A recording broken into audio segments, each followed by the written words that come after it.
High-income nations like ours can afford a decent life for all, where every whānau can thrive, not just survive. But here, for many, it's not currently being realised. Too many young people live in households where they feel hopeless. Inequalities arise in many ways because of gender, of ethnicity, disability, of region, of sexuality, of economic resources. These inequalities also intersect. Women, for instance, earn less than men because they are directly discriminated against and because childbirth and caregiving are common forms of full-time labour, pulling them away from paid employment. If they are caregiving alone, this means their children are being discriminated against too. Māori and Pacific also earn less than Pākehā, both because they are directly discriminated against. The racist impact of British colonisation has been for generations, weakening their way of life here for a long time, causing intergenerational inequities in their health and education outcomes, and thereby their job expectations. Then there's the intersection, a nation that undervalues the labour of both women and Māori Pacific. Not only weakens our economy but leaves wahine Māori and Pacific women the least likely to gain the income and savings essential for the tamariki to flourish. It leaves them and their children the most likely to need support. Nā tamariki tangata shouldn't be worrying about how their mothers will afford to buy them the essentials. Things like a safe and warm home, healthy food, electricity and the internet.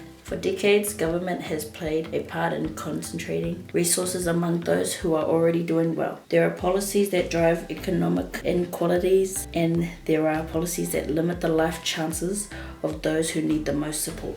When government policy is the driver, none of these inequalities are inevitable or natural. They are all the result of bad political decisions. So every election, we have the power to create a government full of better politicians who can make good, fair policy. Politicians are aware and committed to the households that are struggling and will introduce new income measures. Decent income for all, a living wage with its annual adjustments and significantly higher benefits for those who need them. Implementing all recommendations of the welfare expert advisory group, such as more generous accommodation supplements and child support payments. Giving value to currently unpaid work, such as bringing up children. Skills training to ensure people can get good, high-paying jobs. Limiting donations to political parties to prevent the wealthy gaining undue influence upon government. Extending the law to enable industry collective bargaining. Take more from those who don't need it to pay for more welfare for those who do. Increasing income tax rates for the rich